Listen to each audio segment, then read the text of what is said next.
สบายดีท่านผู้ชมที่เคารพนำท่านผู้ชมมาติดตามข่าวกีฬากองทัพนาคน้อยจากลาว WAG นาคาได้รับการต้อนรับอย่างอบอุ่นจากพ่อแม่ผู้ปกครองญาติพี่น้องและแฟนบ้านภายหลังเดินทางกลับมาถึงบ้านเกิดสปป.ลาวเมื่อวันที่ 8 ตุลาผ่านมาคณะนักกีฬาชุดนี้ประสบผลสำเร็จคว้าแชมป์ทั้งรุ่นอายุบ่เกิน 9 ปีและ 11 ปีการแข่งขันเตะบอลเยาวชนระดับนานาชาติรายการ Flying Cup ครั้งที่ 9 ที่นครหลวงปักกิ่งประเทศจีนระหว่างวันที่ 30 กันยายนหาวันที่ 8 ตุลาคม 2025คณะนักกีฬาชุดนี้นำโดยท่านเวียงไซวิไลกุลประธานสโมสรพร้อมด้วยคณะครูฝึกทีมงานและนักกีฬาหลายกว่า20คนผลงานของ WAG นาคาในการเข้าร่วมงานครั้งนี้ได้บรรลุตามคาดหมายที่วางไว้สามารถครองแชมป์ทั้ง2รุ่นอายุที่ส่งเข้าร่วมคืออายุ9 ปีเข้าร่วมเป็นครั้งในบิดมี32ทีมเข้าร่วมสามารถคว้าแชมป์มาครองอย่างสง่างามด้วยผลงานบ่มีเสียมาตั้งแต่รอบในบิดชนะ12เสมอ1ขณะที่อายุ11 ปีเข้าร่วมในฐานะแชมป์เก่าซึ่งครั้งนี้มี28ทีมเข้าร่วมก็สามารถป้องกันแชมป์ได้สำเร็จ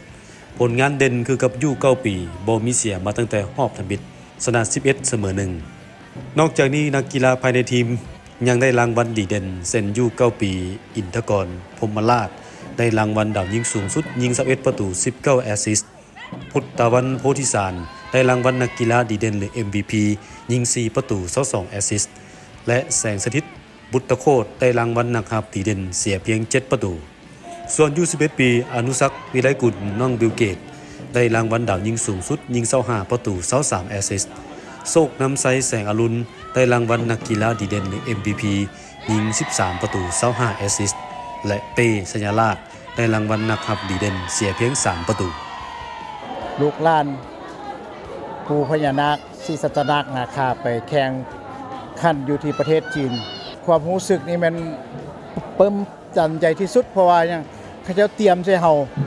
เพื่อว่าจะบ่ให้เฮาเอาถ้วยกลับมาเทื่อนี้แหละแต่เฮาเฮ็ดได้เฮาได้เฮ็ดผลไปตามเป้าได้ตามผลสำเร็จที่เฮาคิดไว้แต่ว่าเฮาก็บ่ได้ประมาทเพราะ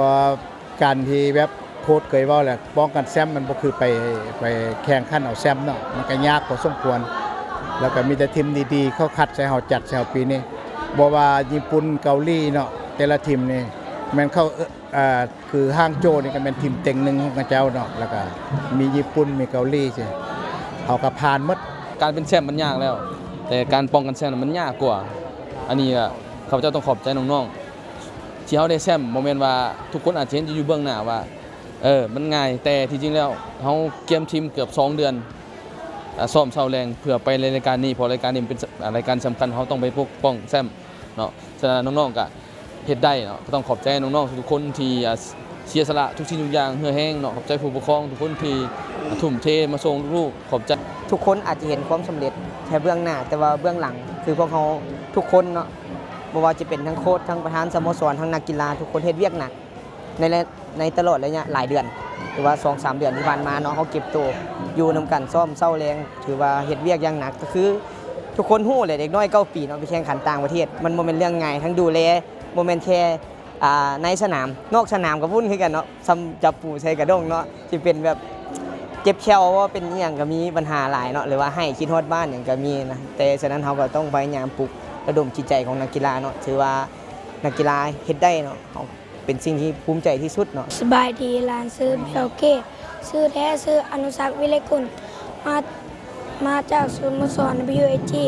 โรงเรียนเกียรติศักดิ์ International School เข้าร่วมครั้งนี้กับผลงานกับเฮ็ดได้ดีแล้วก็ถือว่าดีแล้วก็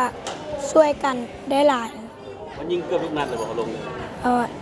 แม่นยิงเกือบทุกนัดเลยยิงจังประตูเลยยิงจังประตูเลยยิง25ประตูเอ็กซิส23ได้รับรางวัลดาวยิงสูงสุดเป็นบ่นี่โดยรู้สึกภูมิใจแล้วก็ดีใจหลายแล้วก็อยากขอบใจหมู่เพื่อนคันบ่มีหมู่เพื่อนก็บ่ได้ดาวสนุด่านซื้อท้าลักกี้ซื้อแท้ซื้ออนุรักษ์เวไลกุล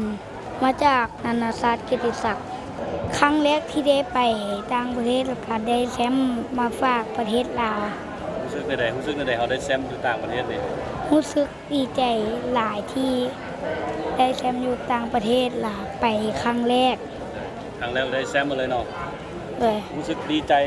แชมป์นี่เขาสิมอบให้ใครเนี่ยสำหรับเขา มอบให้ FC ผลงานของ WG นาคาครั้งนี้ได้สร้างเกียรติยศชื่อเสียงให้ประเทศชาติสร้างความประทับใจและความภาคภูมิใจแก่แฟนบ้านสาวลาวและเป็นที่ยอมรับของคู่แข่งโดยเฉพาะเจ้าภาพพร้อมเสื้อเซินกองทัพนาคน้อยจากลาวมาร่วมแข่งขันอีกครั้งในครั้งต่อไป